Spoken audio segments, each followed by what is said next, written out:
أعوذ بالله من الشيطان الرجيم بسم الله الرحمن الرحيم وبه نستعين وصلى الله على سيدنا ونبينا وعلى أهل بيته الطيبين الطاهرين أما بعد فقد روي عن النبي صلى الله عليه وآله الحسن والحسين إمامان إن قام أو قعد. دوستو اور عزیزو، السلام علیکم ورحمۃ اللہ وبرکاتہ۔ اپنے سننے والوں کی خدمت اقدس میں کل میں نے امام حسن علیہ السلام کی صلح کے اسباب عرض کیے تھے کہ امام حسن کے صلح کے کیا وجہ تھی اور کس وجہ سے امام حسن نے صلح کی۔ امام حسن علیہ السلام کی صلح وہ مقدمہ تھی جو واقع کربلا کی کو آمادہ کر رہی تھی، اور امام حسن علیہ السلام نے عزیزو جب بھی کوئی انقلاب آتا ہے، جب بھی کوئی ثورہ آتا ہے تو اس کے لیے مقدمات کی ضرورت ہوتی ہے، اور امام حسن کی صلح واقع کربلا کے لیے مقدمہ تھی اور دباچہ تھی۔ عزیزو آج ایک سوال یہ ہے کہ امام حسن علیہ السلام نے جو بیعت کی، امام حسن نے جو صلح کی معاویہ کے ساتھ، کل ہم نے بیان کیا تھا کہ معاویہ نے لوگوں کے نفسوں کو خرید لیا تھا مال و دولت کے ذریعے۔ اب سوال یہ ہوتا ہے، کیا امام حسن علیہ السلام مال و دولت کے ذریعے کیا جس طرح معاویہ نے لوگوں کے نفسوں کو خرید لیا تھا، کیا امام حسن بھی خرید نہیں سکتے تھے؟ اور امام حسن نے اگر یہ کام انجام نہیں دیا تو وہ کیا وجہ تھی جس کی وجہ سے امام حسن علیہ السلام نے اس کام کو انجام نہیں دیا؟ اور عزیزو صرف یہ معاویہ ہی نہیں بلکہ اسلام کے قوانین، اسلام کے ضوابط میں سے ایک چیز یہ پائی جاتی ہے جسے مؤلفۃ القلوب کہا جاتا ہے، جن کے دل کفر کی طرف مائل ہوتے ہیں، جو کافر ہوتے ہیں، جو موم دل ہوا کرتے ہیں، ان لوگوں میں ان کے اوپر مال کو خرچ کر کے اسلام کی طرف رغبت دلائی جاتی ہے، اور یہ عمل رسول اکرم صلی اللہ علیہ وآلہ وسلم نے بھی انجام دیا۔ جس طرح ابو سفیان کو روایت کہتی ہے کہ 100 اونٹ رسول اکرم نے عطا کیے تاکہ اس کا دل اسلام کی طرف مائل ہو جائے۔ عزیزان، سوال یہ ہے کہ یہ کیا اس کام کو امام حسن علیہ السلام کر نہیں سکتے تھے؟ اس کا جواب، سیدھا سا جواب یہ ہے، کیونکہ عزیزان گرامی جب باطل پرست کسی مال کو خرچ کرتے ہیں تو ان کی غرض جو ہے لوگوں کے ساتھ ہیلا اور مکر و فریب ہوتی ہے، جو حق کی طرف ہوتے ہیں ان کے اوپر خرچ کر کے تاکہ لوگوں کے ساتھ ہیلا اور مکر و فریب کیا جا سکے۔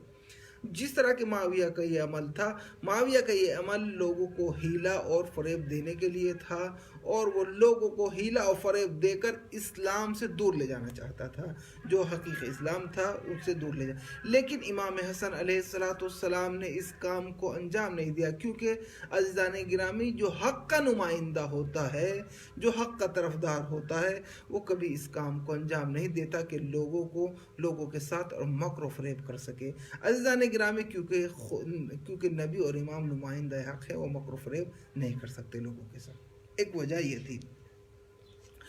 دوسری وجہ کیا تھی کہ امام حسن نے اس کام کو انجام نہیں دیا؟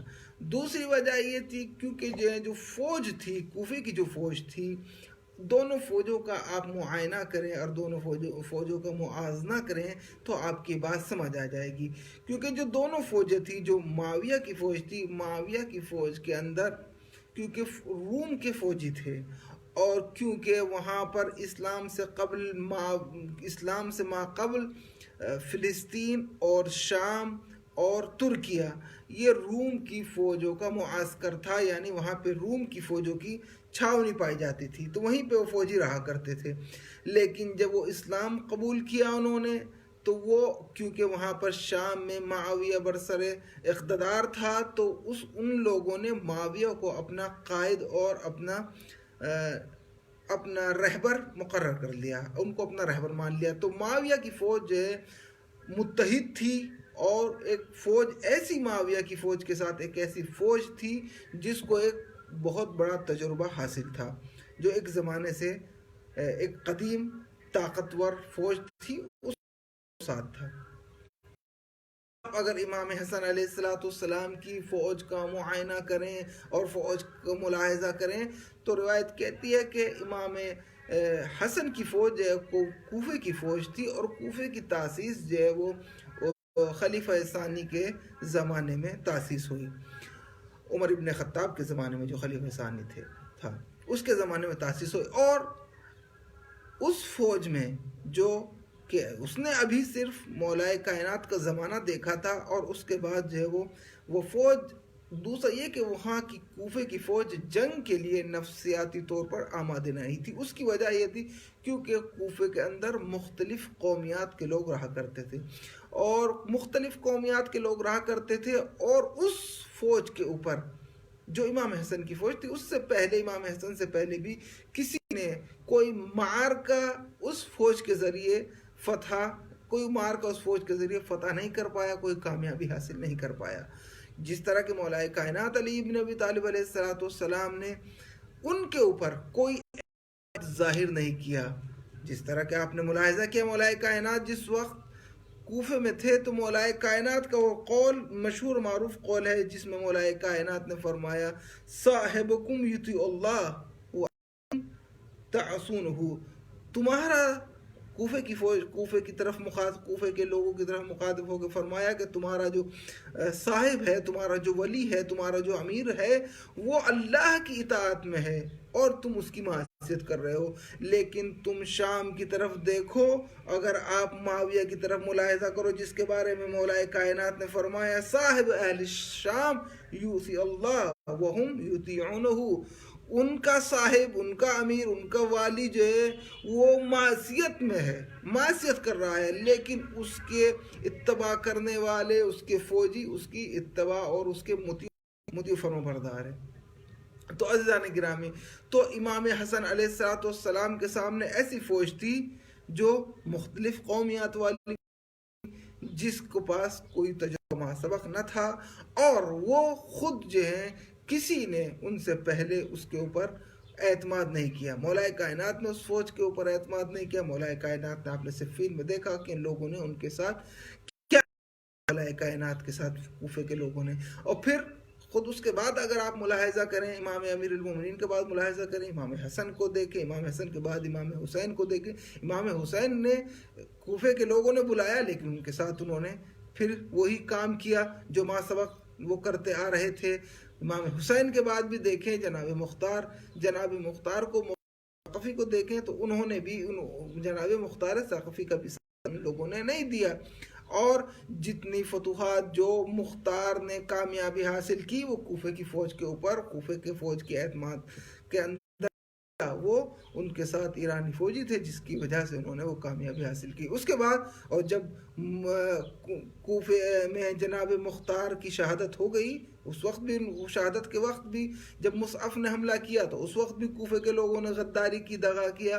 پھر اس کے بعد جب مصعب آ گیا تو مصعب ابن زبیر کے ساتھ بھی کوفے کے لوگوں نے وفا نہیں کی۔ روایت کہتی ہے کہ 3 سال کچھ مہینے مصعب کی حکومت رہی، اور اس کے بعد جو ہے پھر کوفے کے لوگوں نے وہی جو ان کا رویہ تھا، جو ان کا طریقہ کار تھا،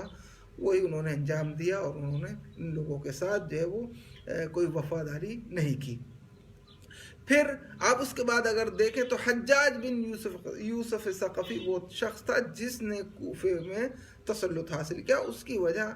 کوفے کے لوگ نہیں تھے بلکہ اس کو شام کی فوج کا اعتماد حاصل تھا، شام کی فوجی اس کی معاونت اور مدد کر رہے تھے۔ تو عزیزان گرامی، کوفے کے لوگوں نے جس طرح کہ مولا کائنات کا یہ قول کہ پھر مولا کائنات نے فرمایا کہ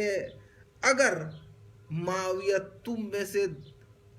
10 کو لے اور 1 مجھے دے دے، شامی 1 مجھے تمہیں 10 کوفے کو بدلے دے دے، مولا کائنات اس تبدیلی کو بھی مولا کائنات نے کہا میں اس کو قبول کرتا ہوں، یعنی تمہارے 10 سے بہتر ہے شامی 1 اس کی وجہ یہ، اب اس بات سے کیا ظاہر ہوتا ہے مولا کائنات سے؟ اس بات سے یہ ظاہر ہوتا ہے کہ کوفہ کے لوگ جتنے بھی لوگ تھے وہ اس طرح کے لوگ تھے کہ جن کے اوپر اعتماد نہیں کیا جا سکتا تھا۔ یہی وجہ تھی کہ امام حسن علیہ السلام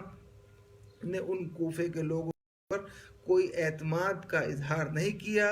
اور جو جنگ کی اور وہ جنگ میں اس کام کو نہیں کیا جو اس سے پہلے کے رسول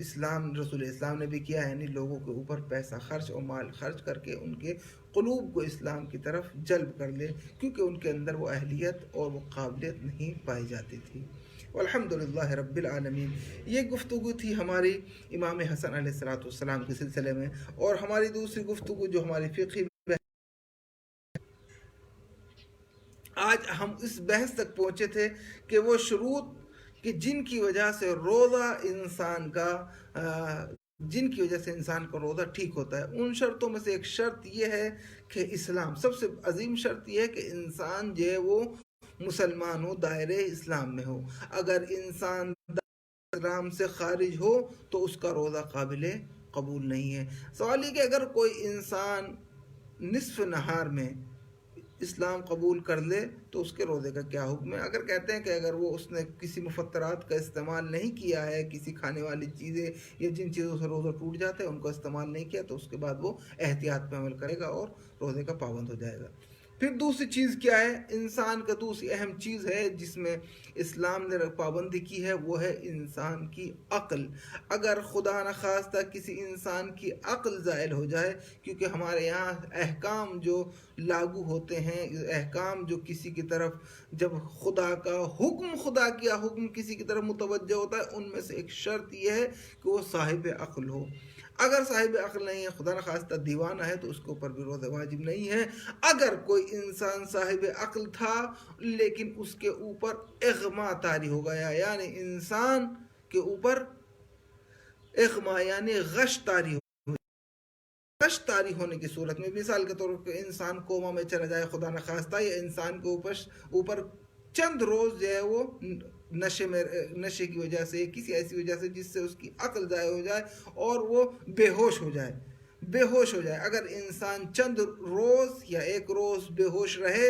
اور جب وہ دن کے عالم میں آنکھ کھولے اور وہ کیونکہ نیت بھی نہ کر سکا، روزے کی نیت بھی نہ کی ہو، مثال کے طور پہ چند روز سے نشے کی حالت میں تھا، اغما میں تھا،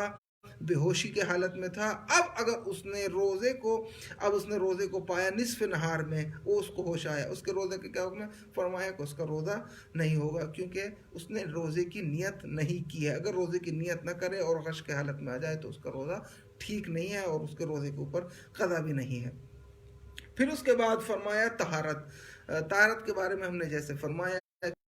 تو اسے چاہیے کہ وہ روزہ اس وقت اس کا ٹھیک ہوگا جس وقت کہ وہ اذان صبح سے پہلے طہارت کے عالم میں ہو، اسے چاہیے کہ طہارت کے عالم میں۔ پھر ایک حکم یہ ہے کہ انسان سفر میں نہ ہو۔ اگر انسان مسافر ہے تو مسافر کا بھی روزہ ٹھیک نہیں ہوگا۔ مسافر کے لیے یہ ہے کہ اگر انسان کسی سفر میں ہے اور اسے یہ یقین ہو کہ وہ صبح نماز ظہر سے پہلے اپنے وطن نہیں پہنچ سکتا تو اس کا بھی روزہ ٹھیک نہیں ہے۔ تو حالت سفر میں بھی انسان کا روزہ ٹھیک نہیں ہوتا۔ بالخصوص مسافرین کے لیے مفصل شروط ہیں، وہ انشاءاللہ باذن اللہ حضرات کی خدمت میں عرض کی جائے گی۔ والحمدللہ رب العالمین۔ ربنا تقبل منا انک انت السمیع العلیم۔ معبود بحق محمد و آل محمد ہماری عبادت کو قبول فرما۔ معبود ہمارے سے جو گناہ صغیرہ و کبیرہ ہوئے ہیں، اس رمضان ماہ مبارک کے توسل میں ہمارے ان گناہ صغیرہ و کبیرہ کو معاف فرما۔ جو بیمار بحق بیمار کربلا انہیں شفائے کامل و عاجل عطا فرما۔ معبود ہمیں زیادہ سے زیادہ اطاعت الہی کرنے کی، معبود ہمیں اہل بیت کے صدقے میں اطاعت الہی کرنے کی توفیق عطا فرما۔ معبود ہمیں واجبات پہ عمل کرنے کی توفیق عطا فرما، محرمات سے دور رہنے کی توفیق عطا فرما۔ معبود ہمارے امام کو ہم سے راضی و خوشنود فرما، ہمارے امام کے ظہور میں تعجیل فرما۔ والحمدللہ رب العالمین۔ صلی اللہ علی محمد و آل محمد۔